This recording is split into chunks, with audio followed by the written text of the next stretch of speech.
Thank you so much, sir, for making the time to come on the show. It's an absolute honor. Looking forward to sharing with your vast experience in not just Indian, but global sport. Thanks a lot, Ashwin. Delighted to be part of the show. I would like to start by asking you, like I ask everybody, how you've been spending the last 4 months.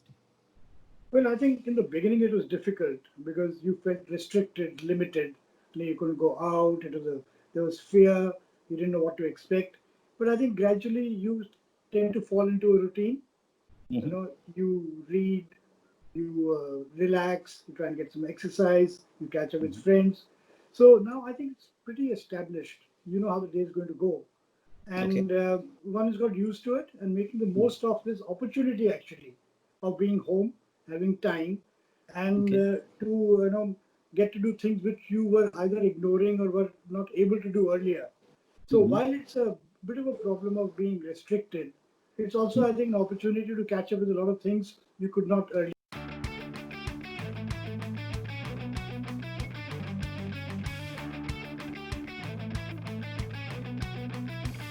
And where do you think this is heading with COVID? I mean, just now Amitabh Bachchan, his son, and today, just now I saw Aishwarya Rai and her kid have been affected. Well, I think that's scary because I'm sure there are people who have taken every precaution possible to stay clean of this virus and have still been infected. So I think that's a bit of a danger sign for everybody that however careful you are, you just could be the unlucky one. That's true. Anyway, hope fingers crossed, hoping everything comes back. Absolutely. And what I was saying to somebody that when things start again, especially let's take cricket for instance, the standard of cricket is going to drop a bit because whatever you say, no matter how hard everyone is training, there's no match practice. So the standard, do you think it'll drop a bit? Do you think, or do you think they'll catch up soon enough? I think they'll catch up soon, but there has to be a reasonable preparation time.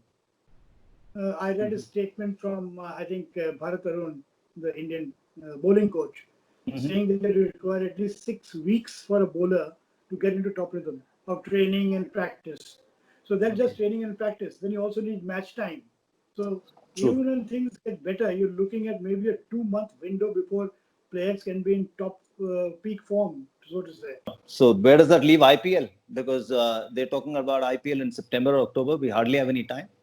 Yeah, you're actually racing against time because the players are rusty. They're not in peak physical condition. They're not being able to train or practice. And international sport or high quality sport, the margins are so tight that if you're not at your best, it's not good enough. So I think there will be instances where, as you said, people are not ready, people are not at their best. But I think that's you have to live with it.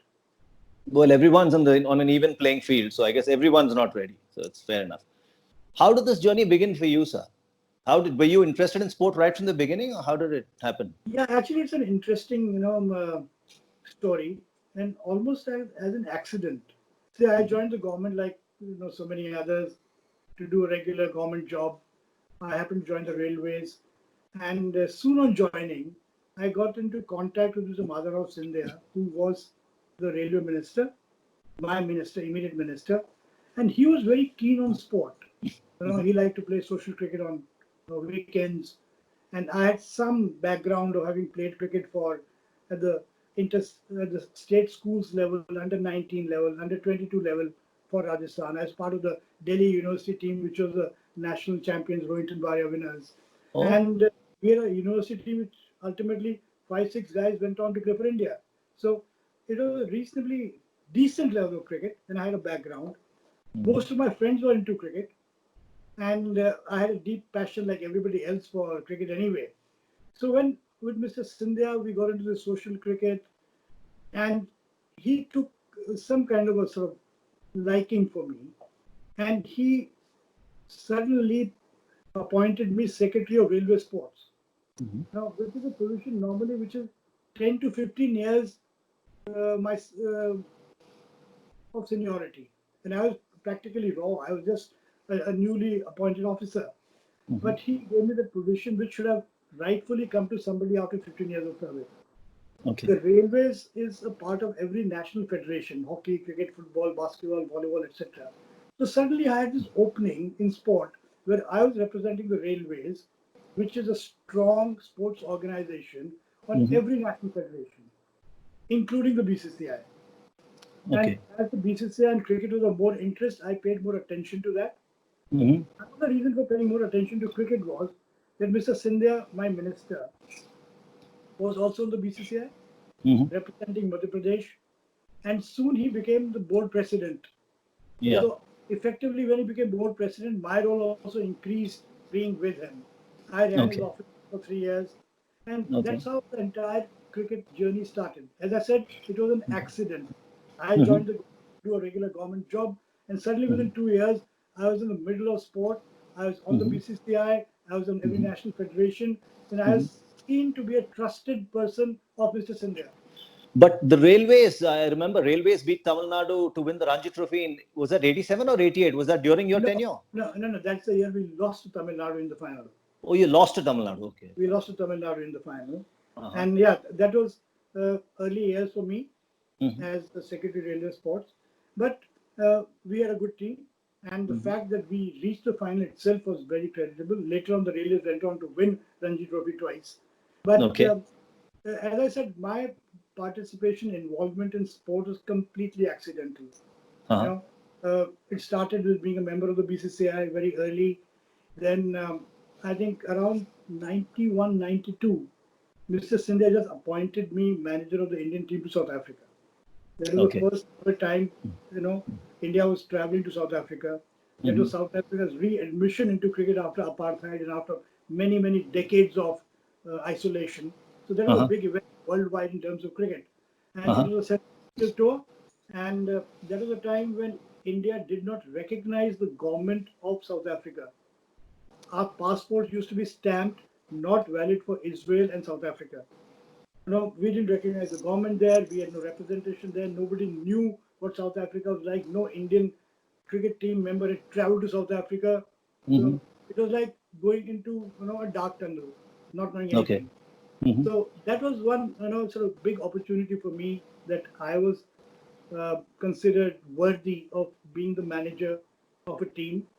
Mm-hmm. And don't forget, in those days, the squad used to be 15 players, one coach, one manager, and one physio. That's it. Nowadays, we Yeah. have a team of 15 and a support staff of 15. So it was Mr. Wadekar as coach, Mm-hmm. Dr. Ali Irani to do everything else in terms of physio, training, whatever, and one Mm-hmm. manager. That's it. Mm-hmm. So you're on your own, and you're on your own in a new country where you know nothing about. Mm-hmm. Not only you, the players don't know anything about the country. Ravi Shastri had played with some South Africans in the county cricket, so he knew some of them. But otherwise, there was absolutely no knowledge. Some of the players didn't even know who Kepler Wessels was. Though Kepler Wessels had already captained, no, I'm not sorry, captain, he played for Australia earlier. But that just shows the lack of knowledge, information, and a bit of ignorance about the tour. The one image that is very clearly etched in my mind, because I used to get Sports Star regularly then, is one of the cavalcade going, the open cavalcade going, and you were there in that, standing in that, as soon as you reached South Africa. We were in Harare first. Mm-hmm. We stopped in Zimbabwe to play a test match. That was Zimbabwe's first test. And from there, we traveled to South Africa. Now, just before we were traveling, I got a call from Ali Bakar, who was boss of South African cricket, saying that we were landing in Durban. So this is the plan. You'll be taken in some kind of cavalcade, as you mentioned, into the city. And in the evening, there's a public reception by the mayor, which will be in front of about 200 invited guests, sit-down dinner in the town hall. And it's live on television. The sports minister and others would be there. And I need somebody from the Indian side to respond to the welcome. Now, who will it be? Because we need to print that in terms of invites. I said, normally it should be the captain or the coach. So I said, I talked to Azhar saying, Azhar, ये करना है कल शाम को. He said, मेरे को रहने दो. मेरे से नहीं होगा.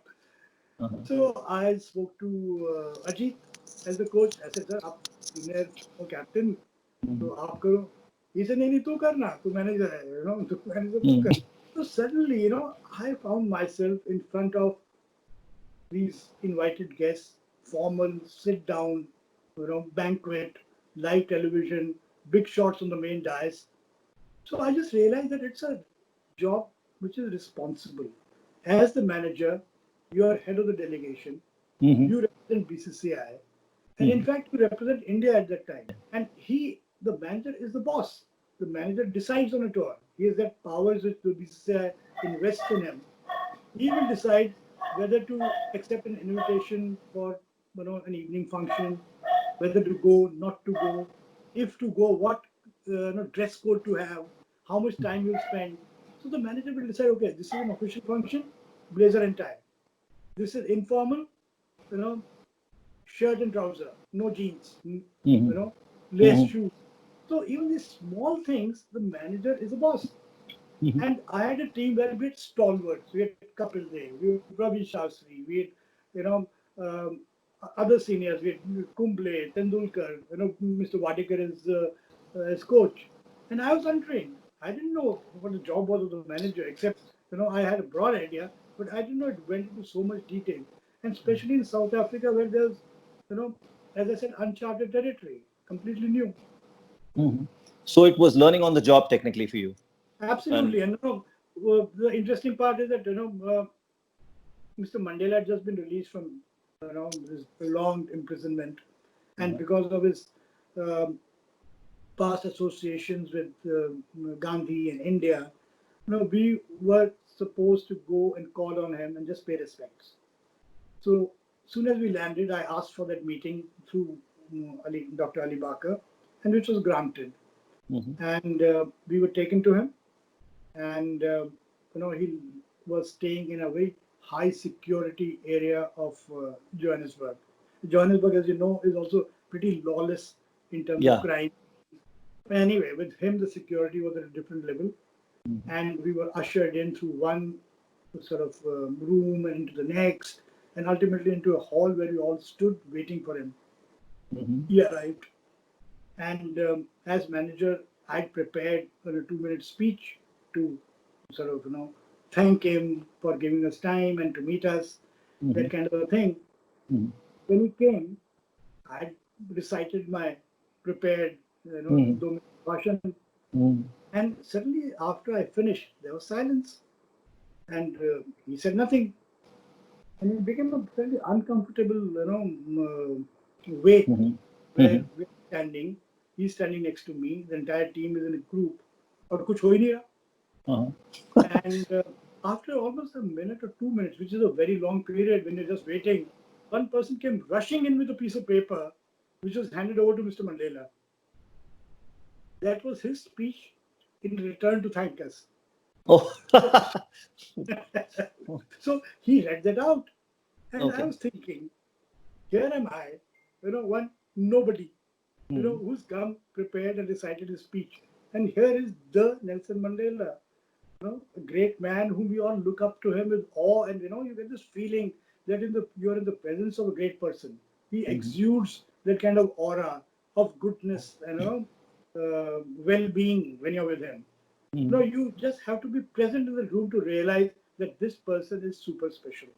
Mm-hmm. So I found it ironical that he's reading out a text and a and a bhashan which somebody has made for him. But anyway, he was very kind. He sort of spent time, spoke to everybody, posted photographs, and then later he came to witness matches also twice. So what was the cricket like on the tour, sir? Actually, we were caught by surprise. Mm-hmm. South Africa had been out of cricket for too long, but they were prepared. The infrastructure was super. The quality of domestic cricket and first-class cricket was outstanding. They were ahead of us in fitness, in training, and everything. And results show that. We were beaten the one-day game very badly. Even the test matches were not too good. There were some exceptional performances, once by Kapil Dev. Raman scored a brilliant Mm-hmm. In the one-day in the one day, yes, sir. in the one days. So, but by and large, it was from the cricket standpoint a disappointing tour. And I think everybody had a very modest tour, whether it's Ravi or Azhar, Kapil. So, cricket point of view, not too good, but it was a great learning experience and suddenly I think eyes opened about how strong South Africa was. And the facilities in South Africa were Well, good. facilities were brilliant. The infrastructure, stadiums were very good. And I think ultimately we remember the tour for 2-3 things. Mm-hmm. One, with that tour, the television as a third umpire to decide line calls came in.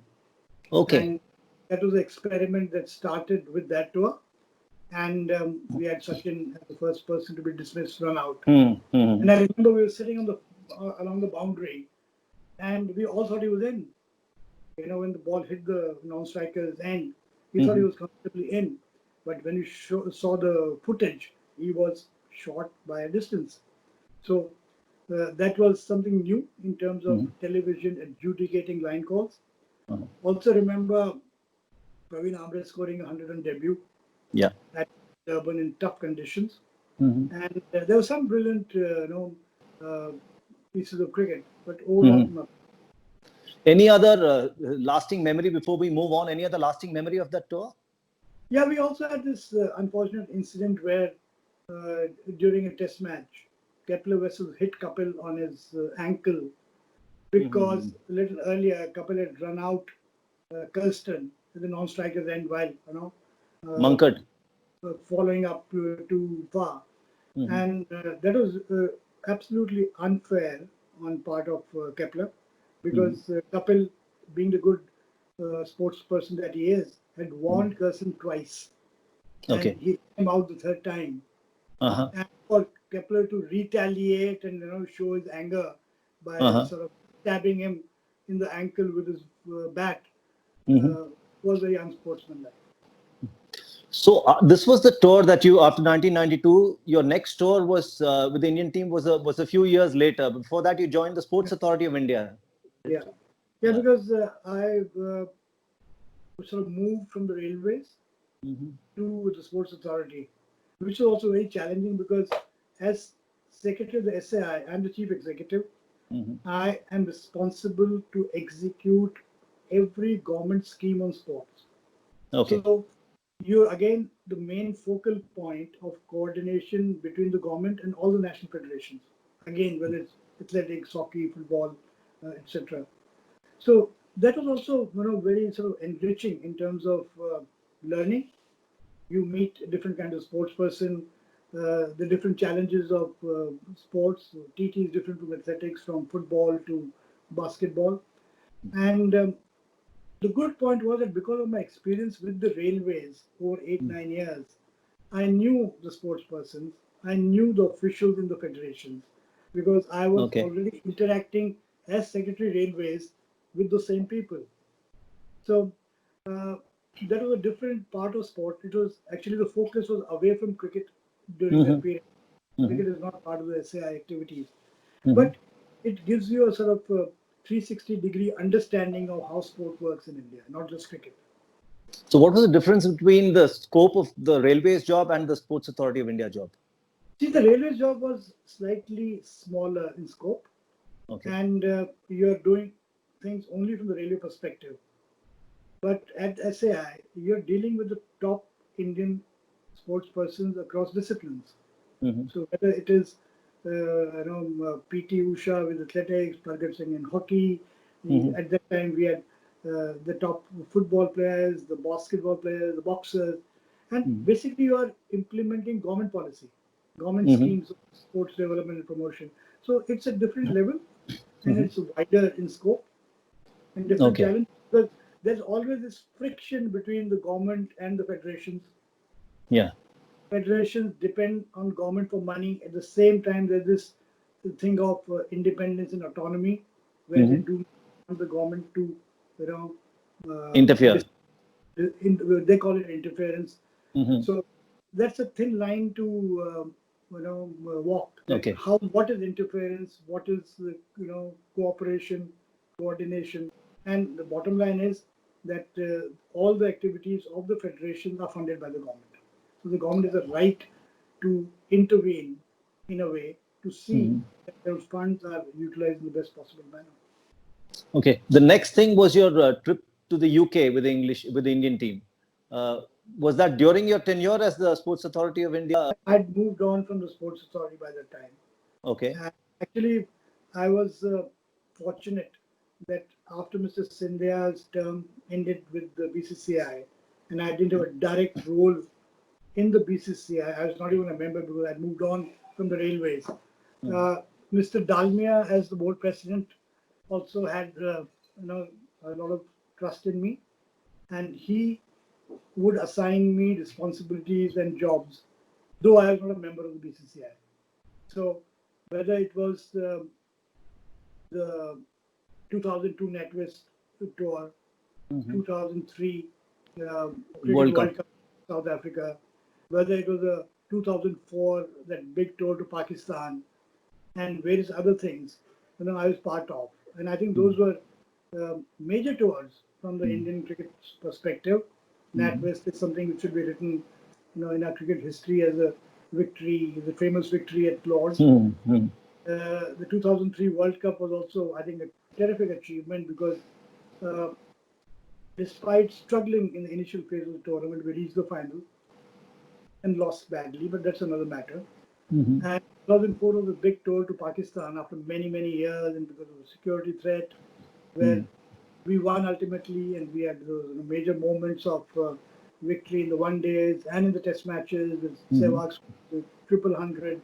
So that was a successful tour from every angle, whether the cricket side or just the the thing between India and Pakistan. So I think these were major tours, and I was fortunate to be part of all those.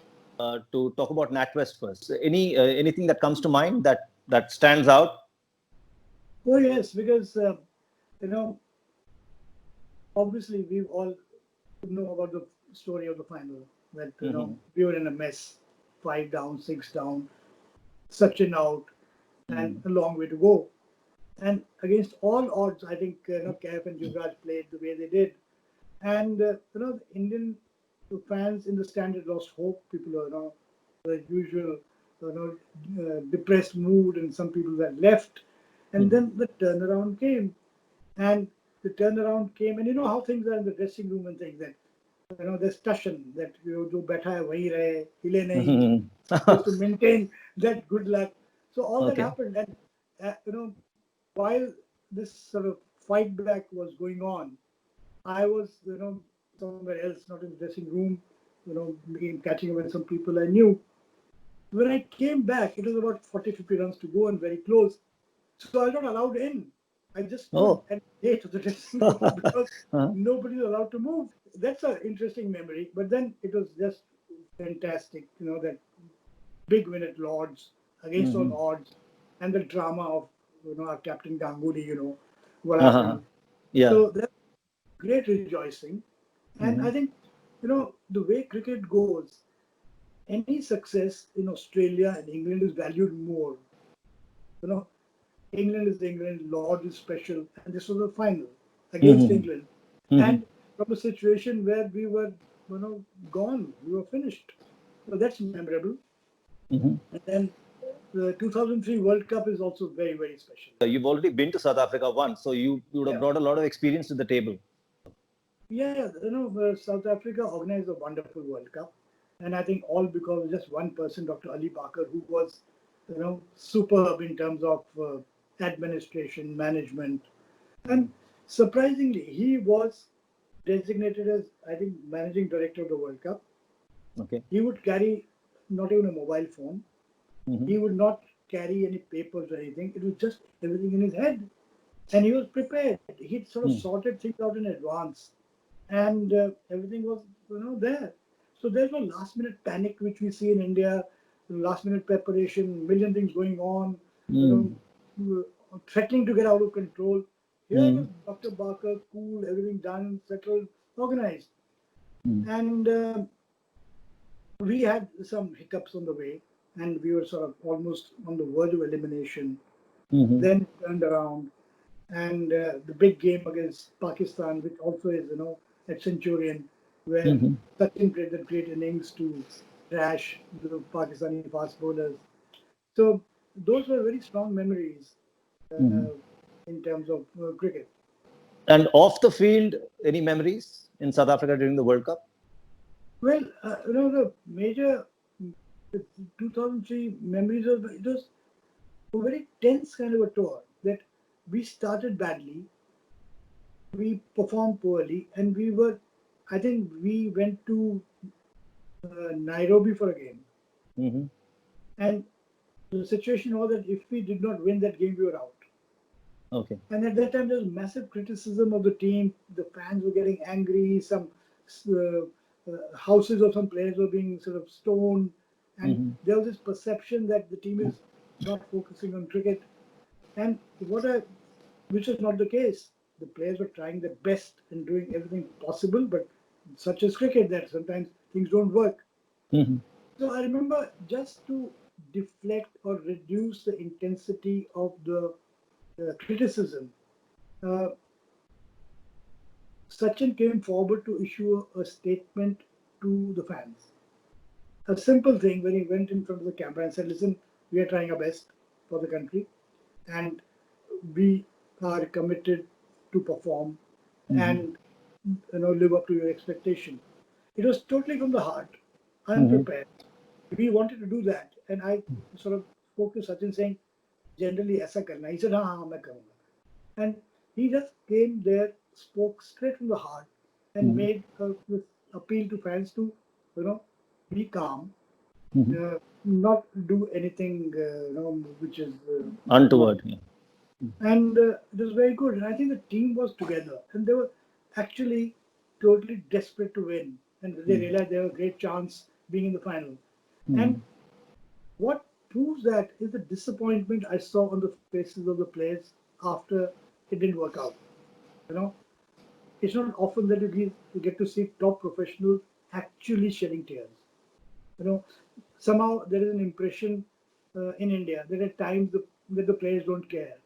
The players care only for themselves. It doesn't matter हारे जीते क्या फर्क पड़ता है, which is not the case. They are as committed, as focused, as determined, doing their best like anyone else. And you could see the despair, the disappointment, the distress on not being able to win and losing out on golden opportunity. You don't get into the World Cup final very often. It didn't work out. The Indian team has very strong, good traditions, which people from outside don't, get to know. The team respects elders, the seniors. The seniors set a very good example. Whether it's Sachin, Lakshman, Saurav, Dravid, Kumble, Srinath, they set extremely good personal examples. So if a newcomer comes into the dressing room, he doesn't have to be taught. He just looks at these seniors, the way they conduct themselves, and adjusts to the team. And the Indian team is well behaved, well presented, and they conduct themselves with great dignity and grace, and they're very good. And as I said, the traditions have been set through the seniors. They're passed on. There have been controversies, scams involving other teams, not with the Indian team. So you had a totally different kind of pressure in Pakistan. What about that tour? How did it pan out?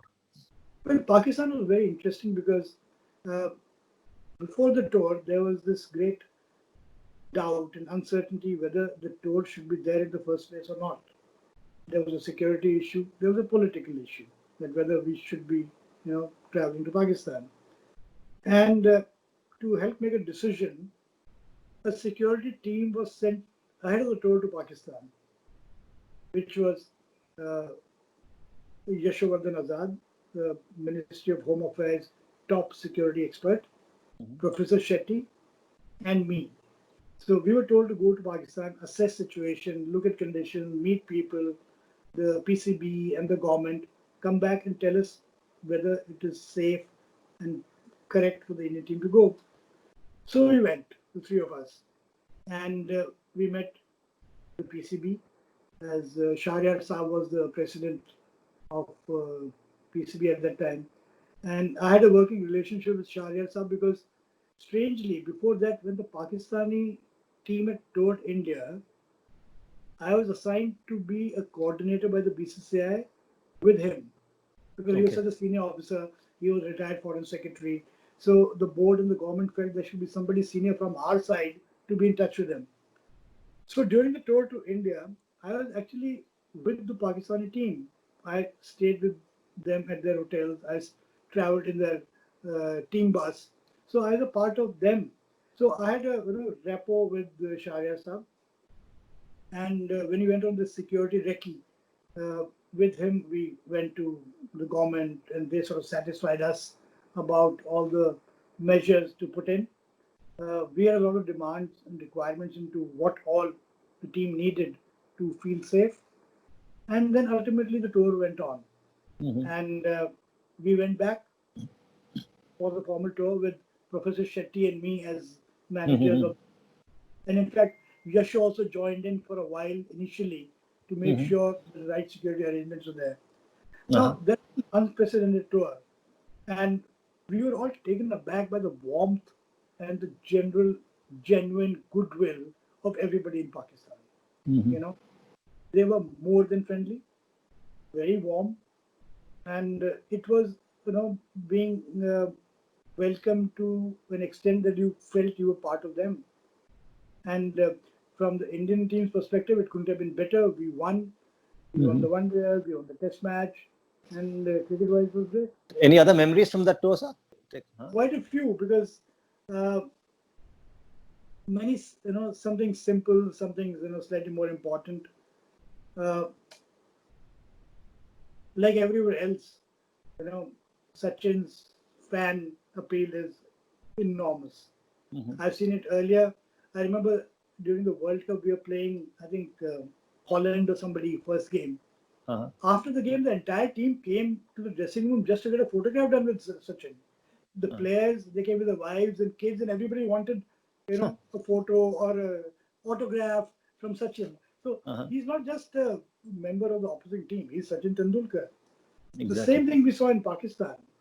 One day, the team decided to go some shopping in Peshawar.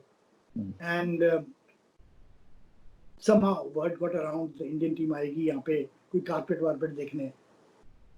It was so crowded, the bus couldn't move on that street.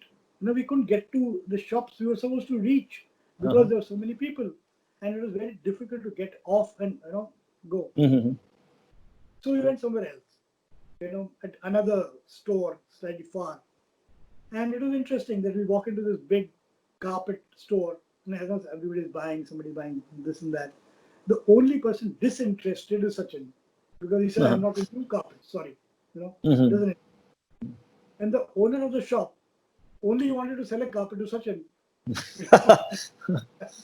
So he couldn't care what the others were doing. So his entire effort was, कुछ मैं सचिन को ऐसा दिखा दूं जो कि वो पसंद कर ले. And he said, "Listen, this is not my scene. Doesn't interest me." And then we had this big game in Multan, where Sehwag made the 100, and the Indian team won. Historic tour and great performances, great memories. And I think the lasting memory is that the environment in which the cricket was played. It was competitive. India and Pakistan is always competitive. But the genuine warmth and the welcome, which was at every stage, not just PCB or the government, even common people there. There have been instances when, simple thing, you're waiting for the treadmill in a hotel. Okay, it's a busy hotel and you're waiting because somebody's already on it, 5 people are waiting. And suddenly the people who are waiting ahead of you will just go away saying, "Sir, aap pehle karo, aap mehman ho." Simple thing like that. They've been waiting half an hour, 40 minutes for the turn, but they're still willing to forego that because you are a guest from India. Wow. There have been instances in a restaurant when we walked in, eaten, and somebody else has paid your bill. सब उन साहब ने दे दिया जो उधर कोने में थे, वो चले भी गए. Wow. So not only has he sort of paid for you, he hasn't even sort of told you that he's done it. Yeah. So he's anonymous. वो बताना भी नहीं चाहता, जताना भी नहीं चाहता कि मैंने कर दिया है. But he just coolly paid off and said, whatever bill, settled, and walked off. There were instances where a Pakistani guy would, in the crowd, collect the Indian flag and say, "Yeah, tum thak gaye ho, I'll wave it for you." Really? Yeah. But didn't the other guys object to that? Other guys cheered him. So that's what I'm saying. It was so surprising to see that kind of goodwill among people on that day.